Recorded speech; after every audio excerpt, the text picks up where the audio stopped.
जंगल में एक तोता बहुत ज्यादा ही गरीब था और वे उल्लू सेठ के किराए के घर में रहता था।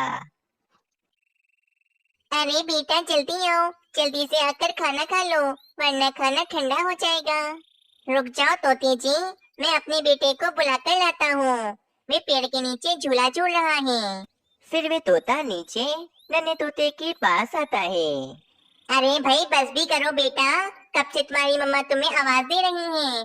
चलो चलकर खाना खाओ। पापा बस थोड़ी देर और मैं आ जाऊंगा फिर झूला झूल कर।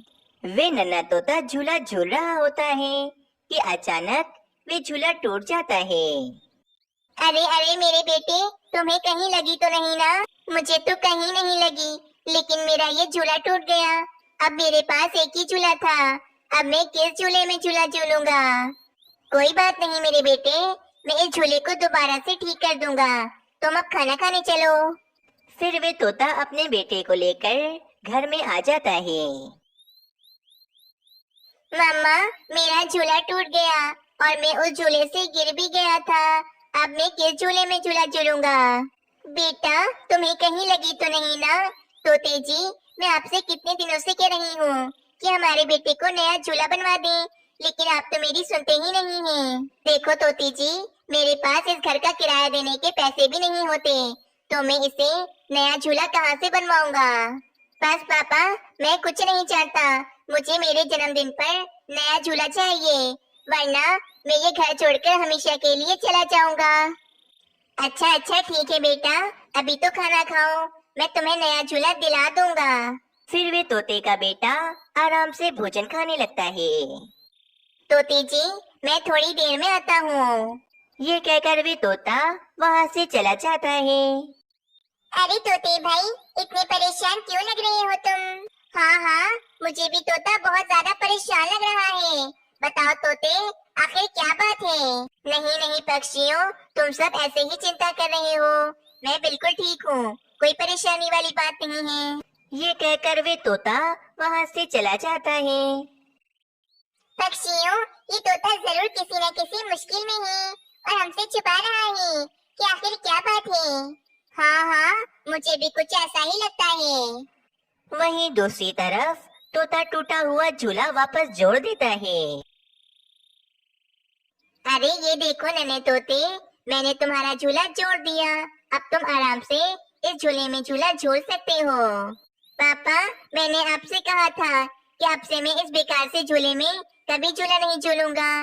जब तक मेरा नया झूला नहीं आ जाता, मैं अब आपसे कभी बात भी नहीं करूंगा। बस बेटा बस करो, तुम्हारे बाबा ने कितनी मेहनत से इस झूले को दोबारा से जोड़ा है। अब जब उनके पास पैसे होंगे तो वे तुम्हें नया झूला भी दिला देंगे। मम्मा, मैं कुछ नहीं जानता, बस अब मैं इस बेकार से झूले में दोबारा कभी नहीं झूलूंगा। मुझे अपने जन्मदिन पर बड़ा वाला महंगा झूला चाहिए, वरना मैं कभी बात नहीं करूंगा किसी से। फिर वे नन्हा तोता वहाँ से चला जाता है और वे दोनों तोता और तोती काफी ज्यादा परेशान हो जाते हैं।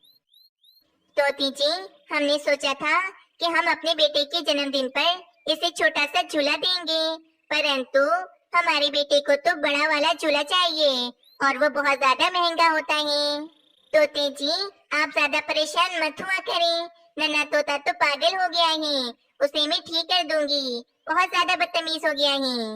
अरे नहीं नहीं, हमारे बेटे ने हमसे सिर्फ एक ही तो फरमाइश की है, अगर हम उसकी फरमाइश पूरी नहीं करेंगे तो कौन करेगा?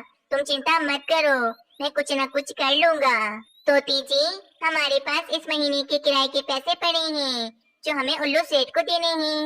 मैं एक काम करता हूँ, मैं उल्लू सेठ से कह देता हूँ कि हम अगले महीने उनका किराया उन्हें दे देंगे और इस महीने का जो किराया है हमारे पास, हम उससे अपने बेटे के लिए बड़ा वाला झूला खरीद लेते हैं।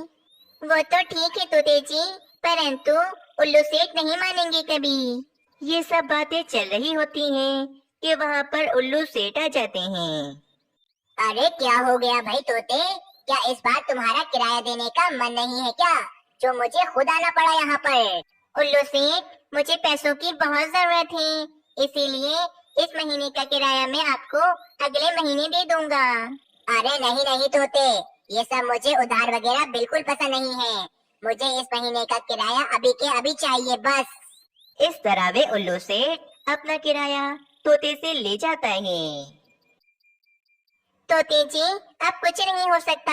हम अपने बेटे की ख्वाहिश कभी नहीं पूरी कर सकते। और कल हमारे बेटे का जन्मदिन आ रहा है, और अगर हमने उसे बड़ा वाला झूला ना दिया तो वे हमसे नाराज हो जाएगा। आखिर अब हम क्या करें? ये सारी बातें बाहर खड़ी मीनू चिड़िया भी सुन लेती है। बेचारा तोता कितना परेशान है और हमें कुछ बताया भी नहीं। मुझे ये बात सब पक्षियों को फौरन बतानी चाहिए। ये कहकर मीनू चिड़िया पक्षियों के पास चली जाती है। क्या हुआ मीनू चिड़िया, तुमने हम सब पक्षियों को अचानक क्यों जमा किया है? कालू कौवे पक्षियों, तोता बहुत परेशान है। उसका नन्हा तोता नया झूला खरीदने की जिद कर रहा है और तोते के पास अभी इतने पैसे नहीं हैं कि वे उसे नया झूला दिला सके। और वे तोता अपनी परेशानी हम पक्षियों को भी नहीं बता रहा है। इसका मतलब मीनू चिड़िया, हम सब पक्षियों को बिल्कुल ठीक लग रहा था। वाकई तोता बहुत परेशान है। हमें अपने दोस्त तोते के लिए कुछ करना चाहिए। हाँ पक्षियों, बेचारा तोता महंगा झूला खुद नहीं खरीद सकेगा, इसीलिए मैं चाहती हूँ कि हम वे झूला खरीद कर तोते को दे दें। परंतु मीनू चिड़िया, तोता हमसे कभी भी फ्री में वो झूला नहीं लेगा। इसका हल भी है मेरे पास। चलो पहले हम सब पक्षी पैसे जमा करके ये बड़ा वाला झूला खरीद कर ले आते हैं। थोड़ी देर के बाद सब पक्षी बड़ा वाला झूला खरीद कर ले आते हैं। चलो चलो पक्षियों, अब आप सब अपने अपने घर चले जाओ। मुझे यहाँ पर तोते को बुलाना है। थोड़ी देर के बाद मीनू चिड़िया के बुलाने पर तोता मीनू चिड़िया के पास आता है। मीनू चिड़िया, क्या हुआ? तुमने मुझे यहाँ क्यों बुलाया है? तोते, मुझे तुमसे बहुत जरूरी काम है। तुम तो बहुत सारे पक्षियों को जानते हो। मैंने अभी कुछ दिनों पहले ये नया झूला खरीदा था, परंतु अभी झूला मुझे बेचना है। अच्छा, तो फिर कितने में बेचोगी मीनू चिड़िया ये झूला? मुझे ज्यादा नहीं चाहिए, बस 5 सिक्कों में मैं ये झूला बेच दूंगी। मीनू चिड़िया की बात सुनकर तोता मन ही मन सोचता है, वाह, मीनू चिड़िया तो ये झूला सिर्फ 5 सिक्कों में बेच रही है, और ये झूला तो पूरे 50 सिक्कों में आता है। क्यों ना मैं ये झूला मीनू चिड़िया से खरीद लूं। मीनू चिड़िया, तुम्हारे इस झूले को मैं खरीद लेता हूँ। मुझे अपने बेटे के लिए चाहिए। लेकिन मीनू चिड़िया, अभी मेरे पास 5 सिक्के नहीं हैं। अगर मैं तुम्हें कल दे दूंगा तो चलेगा ना? हाँ भाई, बिल्कुल चलेगा। अब तुम इस झूले को ले जाओ। थोड़ी देर के बाद तोता भी बड़ा सा झूला लेकर अपने घर में आ जाता है। तोती, ये झूला मैंने मीनू चिड़िया से खरीदा है, और वो भी सिर्फ 5 सिक्कों में। क्या? सिर्फ 5 सिक्कों में? और वो भी इतना सस्ता? और एक बात और, मीनू चिड़िया के पास तो ये झूला था ही नहीं, तो फिर उसके पास ये झूला कहाँ से आया? मुझे तो लगता है कि मीनू चिड़िया और पक्षियों ने हमारी मदद करने के लिए ये झूला हमें इतने सस्ते में बेचा है। हाँ तोते जी, हमारे जंगल के पक्षी कितने ज्यादा अच्छे हैं। वे हमेशा हमारी मदद करते हैं। अच्छा चलो, अब बस कल हम अपने बेटे को ये झूला सरप्राइज देंगे। अगले दिन जन्मदिन की सारी तैयारियां हो जाती हैं और तो और केक भी आ जाता है। पापा, मैं जब तक केक नहीं काटूंगा जब तक कि आप मुझे बड़ा वाला झूला नहीं दिलाओगे। तोती, झूले के ऊपर से कपड़ा हटाओ और हमारे बेटे को झूला दिखाओ। बस फिर नन्हा तोता भी बड़ा सा झूला देखकर बहुत ज्यादा ही खुश हो जाता है। वाह वाह वाह, ये झूला तो बहुत सुंदर है। मैं बहुत ज्यादा खुश हूँ। तोता अपने बेटे को खुश देखकर बहुत ज्यादा खुश हो जाता है। अगर आप सबको ये कहानी अच्छी लगी तो इस वीडियो को जरूर लाइक करें और आने वाली हर नई कहानी को देखने के लिए चैनल को सब्सक्राइब भी कर लें। एक जंगल में तेज बारिशें हो रही होती हैं। सब पक्षी खुशी खुशी बारिश में नहा रहे होते हैं। बुलबुल बहन, आज इस ठंडी बारिश में नहाने का बहुत ज्यादा मजा आ रहा है। हमारी सारी गर्मी दूर हो गई। हाँ मीनू चिड़िया, वरना गर्मी ने तो हम सब पक्षियों को परेशान ही कर दिया था, लेकिन अब इस ठंडी बारिश में नहाने का बहुत मजा आ रहा है। वहीं दूसरी तरफ कालू कौवा, तोता और कबूतर भी बारिश में नहा रहे होते हैं। कुछ ही देर के बाद बारिश रुक जाती है। मौसम काफी ज्यादा अच्छा हो जाता है। पक्षियों, हमारी दिली ख्वाहिश पूरी हो गई और जंगल में तेज और ठंडी बारिश हो गई। अब तो जंगल में गर्मी भी कम हो गई है। देखो कितना ठंडा मौसम हो रहा है। इसीलिए मैंने सोचा है कि मैं तुम सब पक्षियों की अपने घर पर दावत रखती हूँ। तुम सब पक्षी मेरे घर पर दावत में आ जाना। मेरा तो कब से दिल चाह रहा था कि कोई पक्षी दावत रखे और मैं उसके घर पर जाकर दावत में अच्छा अच्छा भोजन खाऊं। हाँ ठीक है मीनू चिड़िया, हम सब पक्षी कल तुम्हारी दावत में आ जाएंगे। अगले दिन मीनू चिड़िया की दावत में सारे पक्षी आ जाते हैं, बस तोता नहीं आता। अरे कालू कौवे, कुछ पता है कि अभी तक तोता क्यों नहीं आया है? नहीं नहीं, मुझे कुछ नहीं पता। मैं तो सीधा अपने घर से तुम्हारे घर ही आया हूँ। उसी समय तोता भी काफी ज्यादा परेशानी में वहाँ पर आ जाता है। अच्छा हुआ कि तुम आ गए तोते। आज तुमने पहली बार आने में देर कर दी। मीनू चिड़िया, मैं दावत में नहीं आया हूँ, बल्कि ये बताने के लिए आया हूँ कि मैं दावत खाने नहीं रुक सकता, क्योंकि न जाने आज सुबह से मेरे बेटे को बहुत तेज बुखार हो रहा है। इसीलिए मैं उसे उल्लू वैजी के पास ले जाऊंगा। और वैसे भी मेरी पत्नी तो मैके गई हुई है, इसीलिए मैं तुम्हारी दावत में नहीं रुक सकता हूँ। अरे तोते, कल तुम्हारा नन्हा तोता इतनी देर बारिश में नहाया है, तो अब बुखार तो होना ही था ना। थोड़ा सब्र करो, कल तक बुखार अपने आप ही उतर जाएगा। फिर तोता वहाँ से चला जाता है। अगले दिन जंगल के कुछ पक्षियों को भी बुखार हो जाता है। सब पक्षी यही समझ रहे थे कि ये बुखार इन्हें बारिश में नहाने की वजह से हुआ है। वैजी, जंगल में पहले ही बहुत बारिशें हुई हैं और हम पक्षियों ने नहाया भी है बारिश में, परंतु इस बार बारिश में नहाने के कारण सब पक्षियों को बुखार चढ़ गया है। मीनू चिड़िया, तुम सब पक्षियों को इस बात को हल्का नहीं लेना चाहिए। सब पक्षियों को बुखार होने का कारण कोई दूसरा भी हो सकता है। बस इतने में तोता अपने बेहोश नन्हे तोते को लेकर वैजी के पास आता है। वैजी देखे, ये आंखें क्यों नहीं खोल रहा है? बेहोश कैसे हो गया है? ये सिर्फ बुखार ही तो हुआ था ना इसे। फिर वैजी पक्षी नन्हे तोते को चेक करने लगता है। तोते, ये बात मैं बड़े दुख से बता रहा हूँ, तुम्हारा बेटा बेहोश नहीं हुआ, बल्कि ये मर गया है। क्या? मेरा बेटा कैसे मर सकता है? भला कोई बुखार में कैसे मर सकता है? तोते, मीनू चिड़िया, जिस बुखार में जान चली जाए वे डेंगू वायरस का बुखार होता है। और हमारे जंगल में बारिश के कारण बहुत सारे मच्छर पैदा हो गए हैं, जिनमें डेंगू मच्छर भी हैं। हाय रे, इसका मतलब जंगल के सब पक्षियों को डेंगू मच्छर ने काट लिया है और सब पक्षियों की जान खतरे में है। हाँ मीनू चिड़िया, ये बारिश होने के बाद डेंगू मच्छर पैदा होते हैं और ये पक्षियों की जान ले लेते हैं। हमें इसका कोई हल तो निकालना ही होगा। डेंगू वायरस से बचने का एक उपाय है, अगर तोते तुम अपने बेटे को सेब का रस और नींबू पानी पिलाते तो वे ठीक हो जाता।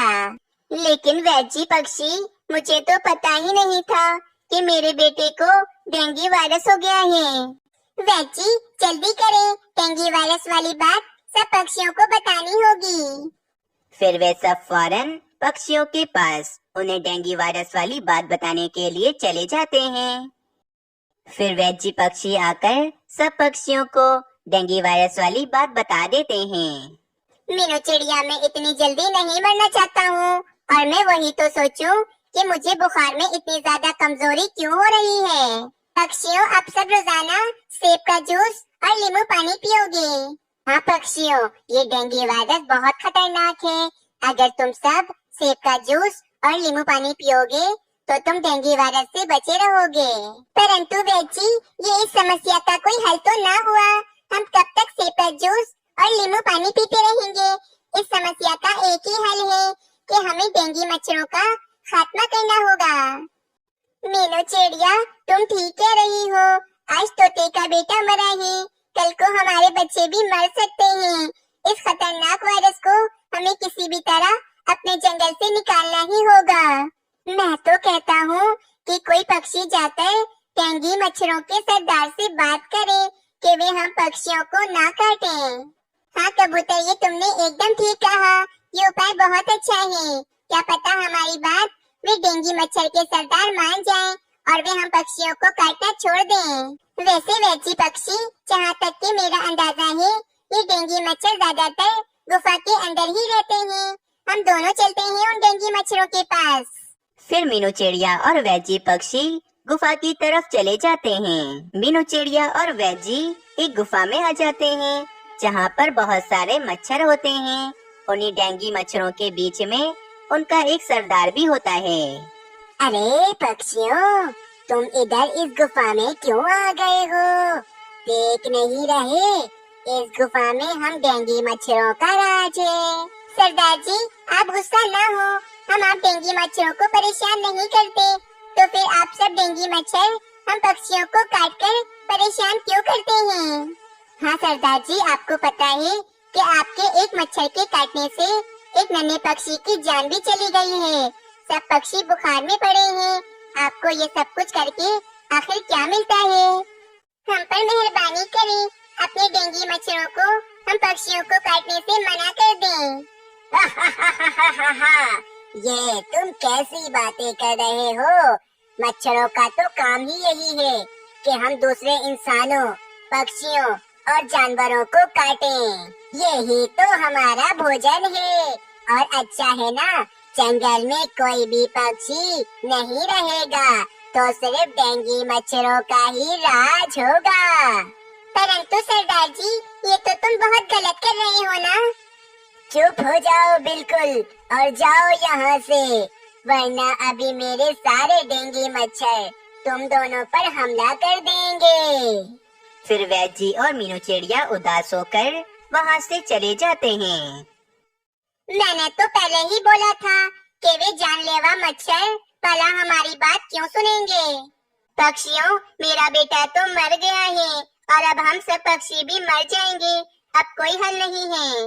रुको रुको पक्षियों, मुझे याद आया। इंसान मच्छरों को मारने के लिए झाड़ियाँ जलाते हैं, जिसकी बदबू से सारे मच्छर मर जाते हैं। हम भी ये कर सकते हैं ना पक्षियों? हाँ वैजी, ये तो मैंने भी सुना है। हम झाड़ियाँ जला देते हैं, झाड़ियों की बदबू से सारे डेंगू मच्छर मर जाएंगे और हमारे जंगल से ये डेंगू वायरस की वबा खत्म हो जाएगी। अगले दिन सब पक्षी कुछ झाड़ियाँ और कुछ पत्ते लेकर गुफा के पास आते हैं और उनमें आग लगा देते हैं। उन झाड़ियों की बदबू पूरे जंगल में आहिस्ता आहिस्ता फैल रही थी। झाड़ियों का बदबूदार धुआं गुफा के अंदर तक भी जा रहा था, जिससे मच्छर काफी ज्यादा परेशान हो रहे थे। अरे सरदार जी, पक्षियों ने कुछ पत्ते और झाड़ियों में आग लगा दी है, जिससे उसकी बदबू पूरे जंगल में फैल रही है। हम सब मच्छर तो इस बदबू से मर जाएंगे। कोई भी मच्छर इस गुफा से बाहर ना निकले, वरना बदबू से मारा जाएगा वो। झाड़ियों और पत्ते जलने की बदबू आहिस्ता आहिस्ता और बढ़े ही जा रही थी, जिस कारण सभी डेंगू मच्छरों की मौत हो जाती है और सरदार भी उस गंदी बदबू से मर जाता है। अगले दिन काफी ज्यादा सुकून होता है। सब पक्षियों का बुखार भी ठीक हो जाता है। पक्षियों, सभी डेंगू मच्छरों को अपने किए की सजा मिल गई है और हमारे जंगल से डेंगू मच्छरों की वबा भी खत्म हो गई है। अब हम सब पक्षियों को चिंता करने की कोई जरूरत नहीं है। इस तरह सभी पक्षी मिलकर अपने जंगल से डेंगू मच्छरों का खात्मा कर देते हैं और सब पक्षी सुकून से अपने जंगल में रहने लगते हैं। अगर आप सबको ये कहानी अच्छी लगी तो चैनल को जरूर सब्सक्राइब करें और कमेंट सेक्शन में ये जरूर बताएं कि इस कहानी में सबसे ज्यादा अच्छा सीन आपको कौन सा लगा।